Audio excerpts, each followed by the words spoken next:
夜が更け、娘を寝かしつけてようやく一息ついた。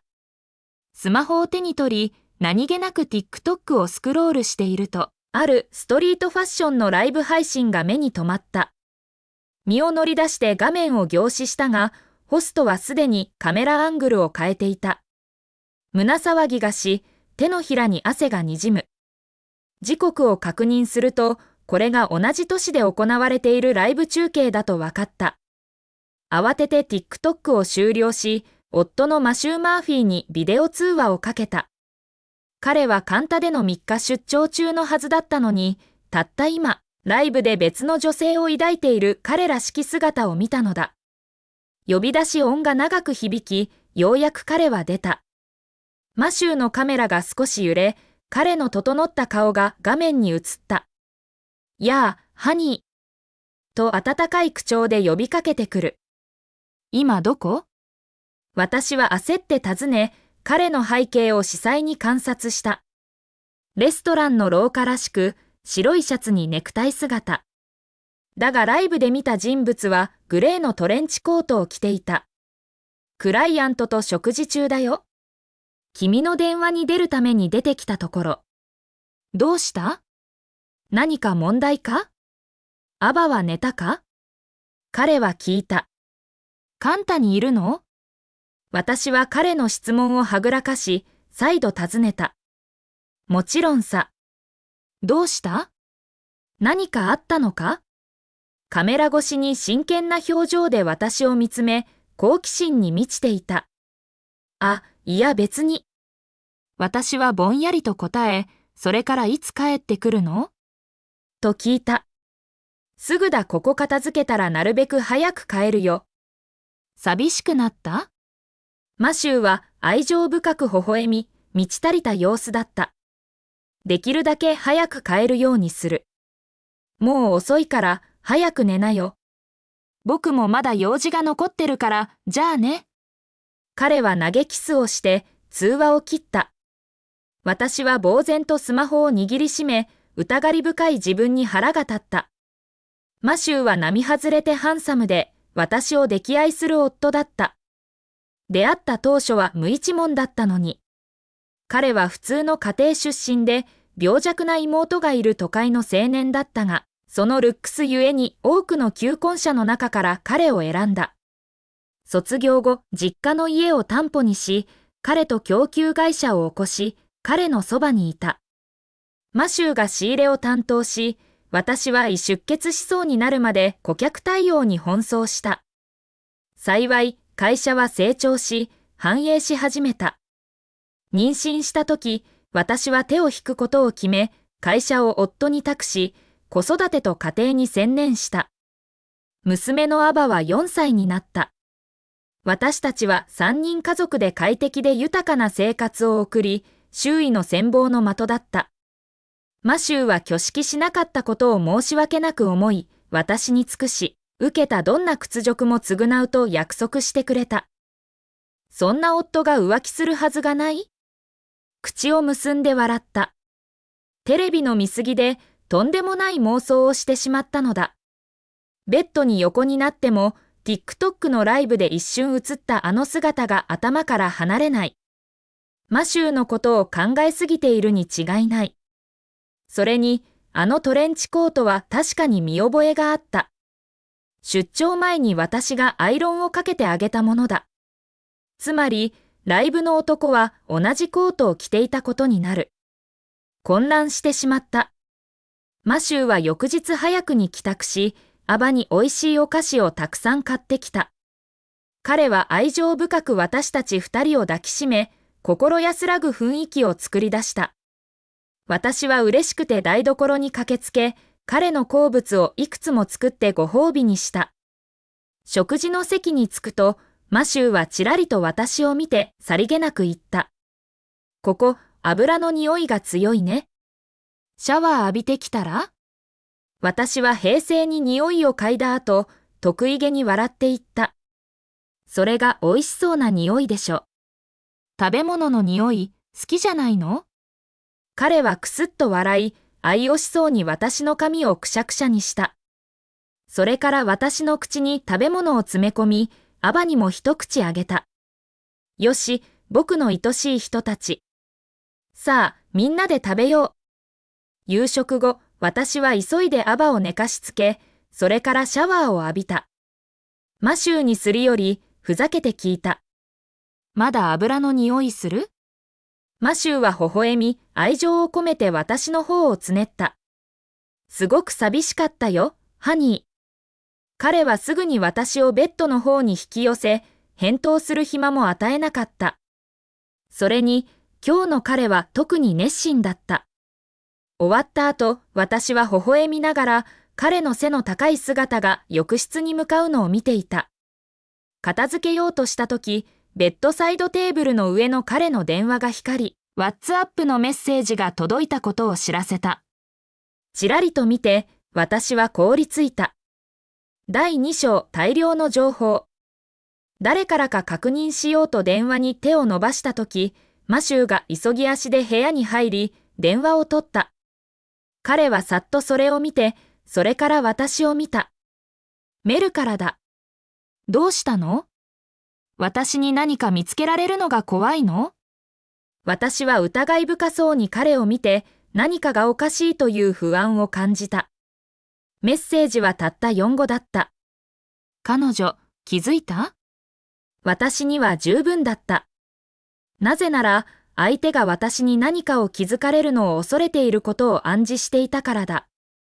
メッセージはまた、ほのめかしのニュアンスも帯びており、私はマシューを視細に観察した。直感が湧き上がり、予感はますます強くなった。マシューは気軽く笑い、電話をベッドサイドテーブルに投げ戻した。それから私を腕の中に引き寄せ、唇にキスをしながら言った。考えすぎだよ。君のことじゃない。妹のメルの話だ。母から金を巻き上げるのに、俺を隠れ蓑に使ってるんだ。メルとは、マシューの妹のメラニー・マーフィーのことだった。彼女は子供の頃から病弱で、家族は常に彼女を甘やかし、目に入れても痛くないほどだった。彼女はまた、わがままなお嬢様のような振る舞いをした。メラニーは20代だが、真面目に何かをしたことがない。学校にも行かず、旅行して、食べて、遊んでばかりいた。母親から金を騙し取ろうって？その金がどこから来ると思ってるの？私はピシャリと言った。マシューは笑い、かがんで私を抱き上げた。それから浴室に近づきながら、私の耳たぶを軽く噛んだ。ああ、そうだよ、全部君の金さ。素晴らしくて理解ある女性と結婚したからこそだよ。私は彼の言葉に感謝した。長年、彼の家族に関して私はケチったことは一度もなかった。家族円満はすべての成功の基盤だと信じていたからだ。また、受けた親切は同じように返すべきだとも信じていた。シャワーでの第2ラウンドは、私の疑念と不満を洗い流した。マシューの腕の中に横たわり、私は幸せで満足していた。その夜、私は再び良い学区の家を買う話を持ち出した。これは私にとって差し迫った問題になっていた。私たちは結婚以来、この500平方フィートの小さなアパートに住んでいた。広さは気にならなかったが、アバに不利なスタートを切らせたくなかった。彼女はもうすぐ就学するが、この地区には近くに良い学校がなかった。何年もかけて新しい家のための貯金はしたが、マシューはいつも急ぐことはないと言った。急速に発展する都市で最高の場所を見つけ、何度も引っ越ししなくて済むようにしたい、と彼は言うのだった。今回は私が再度持ち出しても、彼は反論しなかった。代わりに私の肩をポンポンと叩き、額にキスをしていった。わかった。君が見てくれるのに適した場所を探すよ。それから君が決めてくれ。彼の返答は私を喜ばせ、私は美しい大きな家の空想にふけり、甘く眠りについた。翌日、アバを幼稚園に送った直後、親友のアーバナから電話があり、いつもの場所で会いたいと言った。もちろん、私は即座に応じ、タクシーでその場所に向かった。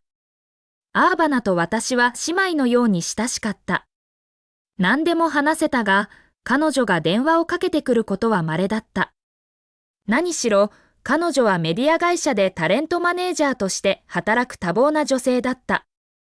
お気に入りのデザートショップに入ると、彼女が隅に座り、ノートパソコンを打っているのが見えた。朝日が彼女に平和な輝きを投げかけ、一層美しく見えた。近づくと彼女は手を振り、私は座ってから買うように聞いた。今日はどうしてそんなに暇なの？朝早くから私を呼び出す時間まであるなんて。アーバナは私に向かって白目を向き、答えた。あなたのことが心配だからじゃないの。はは、そりゃどうも。私は座り、彼女が注文してくれていたコーヒーを一口飲んだ。でも、あなたはいつも忙しくて、私はいつも暇じゃない？は。それ恥ずかしくないの？今やっているのはマシューが君を甘やかしているのを見ることだけだ。言っておくけど、あまりぬるま湯に浸かっているとバカになるわよ。アーバナは私をじっと見つめていった。なぜか彼女の言葉は私の心をドキドキさせた。彼女を見てさりげなく聞いた。それどういう意味？何か含みがあるんでしょ？彼女はうつむき、コンピューターの画面を見つめ、何かを隠そうとしているようだった。ああ、別に。ちょっとからかっただけよ。少し考えてから彼女は私を見て言った。おととい、マシューを見かけたの。第三章不安。おととい？どこで？私は少し不安を感じながら尋ねた。アーバナは私の反応に気づき、言い返した。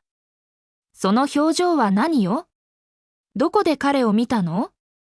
私は彼女と冗談を言っている場合ではなく、答えを迫り続けた。しかし、アーバナの電話が鳴り始めた。彼女は画面を一別し、シーッと言うと、椅子にも垂れかかって電話に出た。二言三言した後、彼女は背筋を伸ばし、私を一目見ていった。え？今すぐ行く。すぐに彼女はノートパソコンを閉じ、カバンに押し込んだ。行かなきゃ。また今度会おう。待って、あなた私はまだ質問があったが、彼女は私を無視して去っていった。彼女はおとといマシューを見たと言ったが、その時彼はカンタに出張中のはずだった。どこで見たというのか？彼女もカンタに旅行に行っていたのか？私は静かに席に縮こまった。どうすることもできなかったが、奇妙な恐怖感が心を満たした。TikTok の動画が頭の中で再生され続けたが、それがマシューなのか確信が持てなかった。彼は私に嘘をついているのか？そもそも簡単に言っていないのか？浮気しているのか？私はカフェに一人座り、心は混乱していた。暖かい日差しが降り注いでいるにもかかわらず、震えが止まらなかった。マシューが浮気していたらどうすればいいのか、アバはどうなるのかと考えた。その日一日中ぼんやりしていて、アバをお迎えに行くのを忘れてしまった。幸い、マシューはその日早く帰宅した。私が忘れているのを見て、彼はすぐに私をなだめ、幼稚園に向かった。彼が出て行くと、私は無理に起き上がり、料理を始めた。マシューが娘を連れて戻る前に、メラニーが突然やってきた。彼女はガヤの鍵を持っていて、自分の家のように振る舞った。私はこれを嫌っていたが、マシューは彼女を甘やかした。彼女は台所にいる私を見ると、カバンを下ろして近づいてきた。ドアに寄りかかりながら聞いた。何料理してるの？兄貴はどこ？私は野菜を洗いながら答えた。アバをお迎えに行ったよ。もう遅いのに、今から迎えに行くの？メラニーの口調には非難の響きがあった。彼女はいつも甘やかされ、傲慢に振る舞い、家の主人であるかのようだった。義士である私に対する態度も予測不能だった。しかし、長年で彼女の行動には慣れていた。何しろ彼女はマシューの妹で、彼と結婚したよしあしを受け入れるしかなかったのだった。家にイカある？イカリング食べたいの。彼女はさりげなく聞いた。私は冷蔵庫を指さした。そこ見てよ。兄貴が多分買ってるわ。ちょうどその時、アバの可愛らしい声が玄関に響いた。ママ、ただいま。今日はどうして忘れちゃったの？彼女は走り寄り、首をかしげて私を見た。後ろめたさを感じたが、私は笑って、濡れた手で彼女の鼻をつまんだ。忙しかったの。今度は忘れないって約束するわ。マシューが娘の小さなリュックを手に入れ、愛惜しそうに私たちを見ていた。その間、メラニーは玄関に近づき、彼に挨拶した。マット。どうしてここに？マシューは尋ね、荷物を下ろしてコートを脱いだ。それから台所に入り、私を腕で包み込んだ。次の瞬間、彼は私のエプロンを外し、自分で来た。任せてよ、ハニー。アバと遊んでて。メラニーは兄を見つめ、皮肉たっぷりに言った。兄貴は本当に良い夫だね。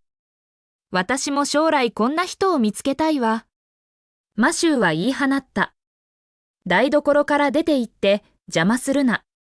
食事ができるまで待ってろ。嫌だよ。手伝う。メラニーはふざけたように言い、それから台所に割り込んだ。献身的な妻を経験してみたいの。彼女の言葉に私はため息をつき、厚かましいと思った。一日中ブラブラしているろくでなしが、兄のような人を見つけたいだなんて夢を見るなんて。彼女と結婚する人は呪いだわ。私はすでに苛立っていたが、メラニーを見るとそれが増幅した。大人の女が常に兄にまとわりつく。また金をせびるためにマシューに媚びているだけだと分かっていた。マーフィー家は以前は貧しい生活をしていた。マシューの両親はあちこちで臨時の仕事をし、メラニーはよく病気になり、手当が必要だった。当時の生活は大変で、マシューは無力感を感じていた。しかし、私の会社が軌道に乗ると、マシューと彼の家族の生活は一変した。ある意味、マシューと私は大家族、特にメラニーを支えていたのだ。彼女はまるで当然のように金を要求した。実質的に寄生生物でありながら、恥知らずでのんきでいられるなんて。本当に言葉が出なかった。私は娘の手を取って台所を後にする。メラニーが見えなければ気にも留めない。ちょうどその時、私の電話が鳴り、見るとアーバナからの着信だった。